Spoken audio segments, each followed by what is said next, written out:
Assalamualaikum warahmatullahi wabarakatuh. Isang magandang araw at isang mapagpalang araw po sa ating lahat, mga kapatid sa reliyong Islam. Alhamdulillah mga kapatid, ngayon ay natapos na po at magpapaalam na po ang buwan ng Ramadan. At ngayon, katatapos lang natin magdasal ng Salatul Eid. Takabbalallahu minna wa minkum salihal a'mal wa kullu amin wa antum bi khair. Naway tanggapin ng Allah subhanahu wa ta'ala sa atin ang ating mabubuting gawa, lalong-lalo na itong nakalipas na buwan ng Ramadan. Ngayon mga kapatid, mayroon lang tayong nais talakayin sa maikling oras na ito. Ano nga ba ang mga magagandang gawain o sunna ng Propeta Muhammad SAW pagkatapos ng Salatul Eid o Eidul Fitr? Una, pagbati sa isa't isa. Okay, maaaring sabihin sa isang tao, sa iyong kaibigan, sa iyong kamag-anak, sa iyong magulang, sa iyong asawa, takabbalallahu minna wa minkum. Naway tanggapin ng Allah ang aming mga gawa at ang inyong mga gawain. Kaya pwede rin Eid Mubarak. Depende sa inyo. Importante yung pagpaparami ng pagbati sa bawat isa. Pangalawa, pagdalaw sa mga kamag-anak na tawag na Silatur Rahim. Pagbisita sa mga pamilya, sa mga kamag-anak, sa mga pinsan mo, pagpapalakas ng pamilya o koneksyon ng bawat pamilya. Isa yan sa mga magandang gawain o sunna after ng Salatul Eid. Pangatlo, pagpapasaya sa pamilya at mga bata. Magbibigay ng regalo, maglaan ng oras at magpakita ng saya at iba't ibang uri ng magandang gawain sa buwan ng Eid, pagbabahagi ng diwa ng Eid. Lahat kailangan na may share mo kung ano yung kasayahan ng Eid. Lalo na yung pagbibigyan ng regalo. Ito yung isang bagay na dapat nating maunawaan.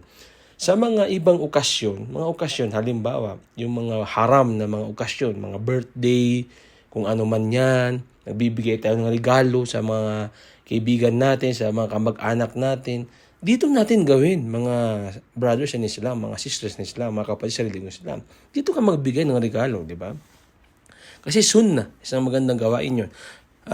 Pang-apat, pagdalaw sa mga kaibigan, kapitbahay, hindi lang sa pamilya mo, pati sa mga kapitbahay mo. Pagbatiin mo sila sa mga kaibigan mo upang mapalaganap ang pagmamahalan at pagkakaisa ng komunidad ng mga Muslim. Panglima, pagbibigay ng kawang-gawa, sadaqah. Lalo na sa mga mahihirap upang makibahagi rin sila sa kasiyahan ng araw ng Eid. Alam natin, mararamdaman natin at pwedeng naramdaman natin nung tayo ay walang-wala rin kapag oras ng Eid. Diba? May mga pamilya, kahit yung makain man lang nila, may ibigay mo sa kanila. Halimbawa, kayong pamilya, may sobra kayo sa inyong mga pagkain. Yung kapitbahay nyo na mga miskin, magbigay kayo ng sadaka sa kanila para maranasan din nila at saka maipagdiwang din nila ang diwa ng Eid. Pagpaparami ng sadaka, mga kapatid. So, isa yan sa mga sunna o magandang gawain ng pagkatapos ng Salatul Eid. Pang-anim, pagpapakita ng pinahihintulutang kasiyahan tulad ng pagpapalaro, pagsasama-sama, di ba? Bawat isa halimbawa magsishare ng mga pagkain, salo-salo, di ba? Ito yung tinatawag nilang pagsasalo-salo na pinapahintulutan ng Islam. Ang importante, hindi siya labag sa Islam. Halimbawa, kayo gusto niyo mag-outing ng pamilya, pupunta kayo ng beach, pupunta kayo ng pasyalan. Diba? Ito yung mga oras niya, mga kapatid sa reliyong Islam. Pang-pito, patuloy na pag-aalala sa Allah. Dhikr. Yes, kahit pasabihin natin, tayo ay nagsasaya sa araw na ito, huwag natin kakalimutan ng Allah subhanahu wa ta'ala. Paramihin natin dito yung takbir. Okay? Allahu Akbar, la ilaha illallah, Allahu Akbar.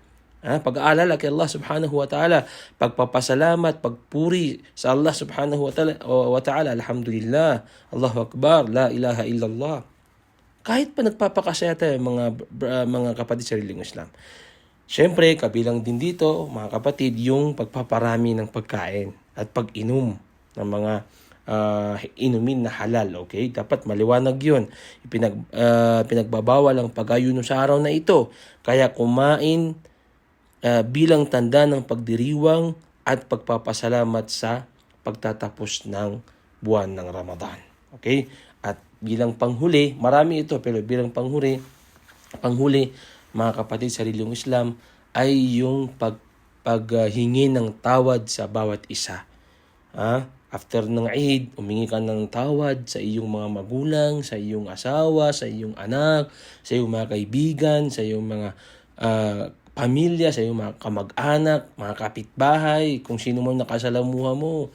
Walang masama na hingi ka sa kanila ng tawad. Mga kapatid sa reliyong Islam, marami pa yan. Hanggang sa muli, takabbalallahu minna wa minkum, wa kullu amin wa antum bi khair. Naway tanggapin ng Allah subhanahu wa ta'ala ang ating mabubuting gawa sa nakalipas na buwan ng Ramadan at sa mga susunod pang mga buwan. Allahumma amin. Hanggang sa muli, Eidukum Mubarak. Assalamualaikum warahmatullahi wabarakatuh.